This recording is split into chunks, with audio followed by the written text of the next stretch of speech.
Greetings, everyone. By this, you would know that I like talking about relationship, whether it be, relationship in families, relationship between husband and wife, or, boyfriend, girlfriend, or relationship with children. I just get very excited because in the midst of all of that, there is love, there's compassion, companionship. Yeah, the things that really matter in life. I asked in my last video, would you marry someone that you were not in love with or someone who you had no feelings for? And I'm going to answer that question for myself. I've been in two long-term relationships, two marriages that span, my current relationship is going on 19 years and the previous one was 15 years. And I can say to you that I'm guilty of not being in love with the men when I married them.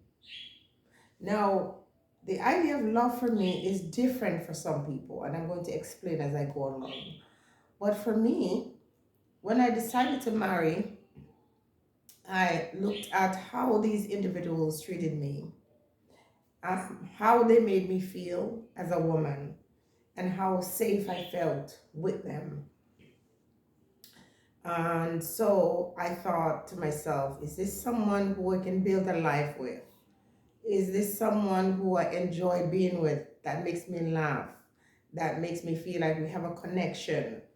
And if the answer is yes to all of those things, then I agree to marry them when they ask me.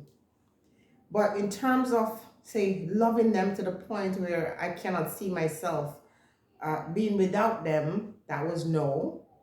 To the point where I will really sacrifice all my self-worth, my values, just so I could be with these individuals, it was no.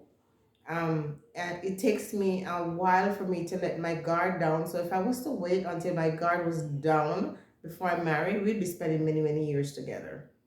So in my current relationship, when I decided to marry this person, I felt like I felt so much connection to him, but it was mostly spiritual. It just felt like I had no choice. And if you've been on the channel for a long time, you'll hear me speak on the things that we have in common, like him being registered on my birthday and I'm registered on his birthday, even though I'm older than he is. Um, there's so many things that was happening. And I told you all about a dream I had, and when I woke up, and the spirit said, "Go up on top of your closet and take down your paperwork." And my divorce certificate was what I was told to take down. And when I look on it, the day that we had planned, we already had set the date in motion for us to get married.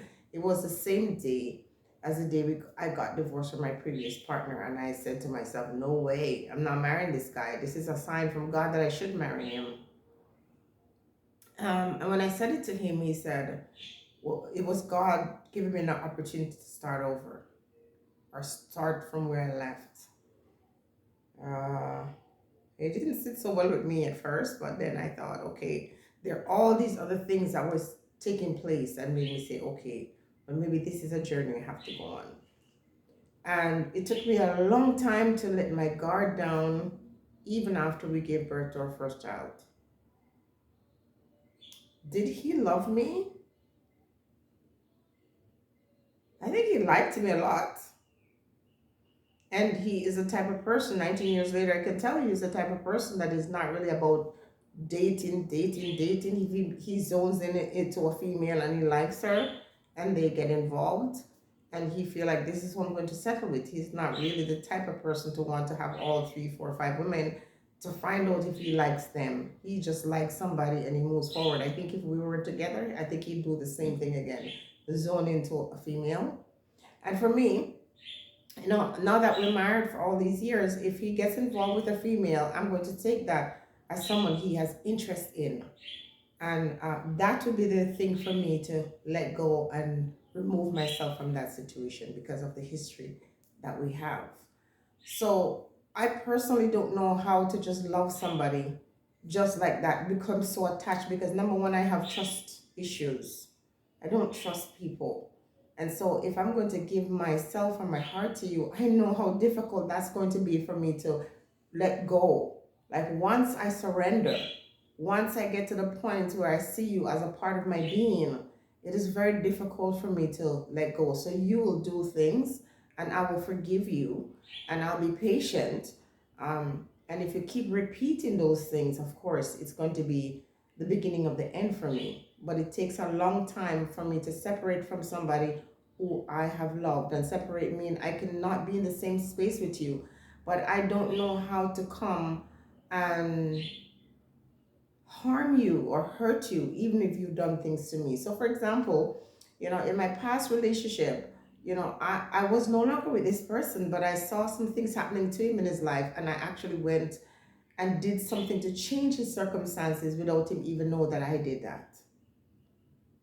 And I remember taking steps to do something, and the person who had the power to make it happen said, I've never seen this. I've never seen someone divorced from somebody and go out of their way to do all of this. A person of authority was saying this to me. So love is not something that is not about happy feelings and hormones and feeling, like you want to fly off the ceiling. This is just fantasy. And this is just sexual energy or chemistry. That doesn't make it love. So when I ask, can you marry somebody who you don't love? Most people will say no. Now, would I get involved with a person who I have no chemistry with, or I am repulsed by sexually? And the answer is no.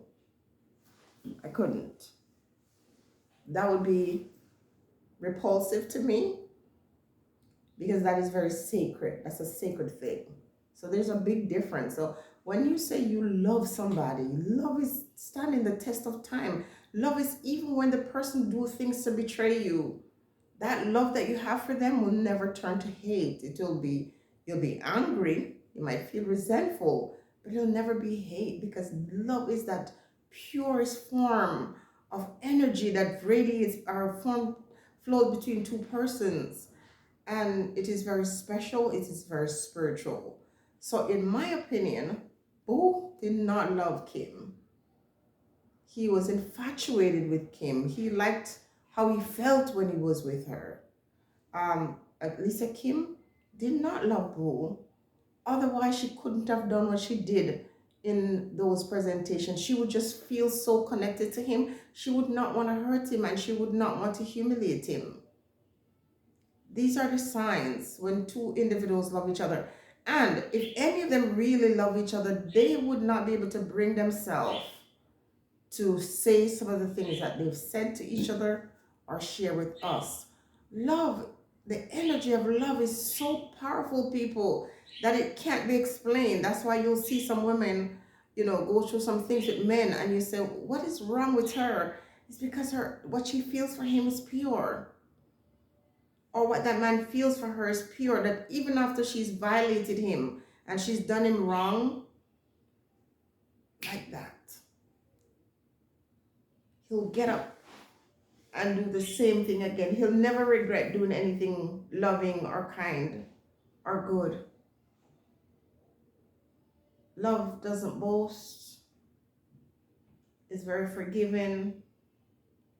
I'm not saying that because you love someone, you should let them just run all over you and destroy you. You can still leave somebody that you love. Breaking up and getting a divorce from somebody doesn't mean that you don't love them anymore. Sometimes you can convert that relationship, that love between man and woman, into something like brotherhood. And if you ever love somebody, during the time of separation, when there is resentment, when it ends, you can still go back and have a conversation with that person if their energy towards you is good. Now, if you love that person and he doesn't love you or she doesn't love you, of course, it's going to be hard for you to get to the point where you can be at peace with each other. This thing should be looked at 100 different angles. And we have to put ourselves in it if we're going to be talking about it. We have to say, okay, Am I guilty of this? Would I do this? Have I ever been in a situation where I've done this? Have I ever been ashamed of how I behave in a relationship? Because listen, even when we say we love people, some of the things that people say to each other when they're angry, OMG. Because when you're hurt, sometimes the more deeply you love somebody too, when you're having these fights, the other person might be a bit confused and say, how could you say these things to me when you're angry? But at the same time, that love will also prevent you from going too far. Everybody believes that loving somebody else is this thing that is for the weak. It's not. It's not for the faint of heart. It's after you've said and done things to hurt each other, you can come back together, you can sit down, you can have that conversation to say at the end of the day, we love each other, and that's what matters. Stay blessed, everyone.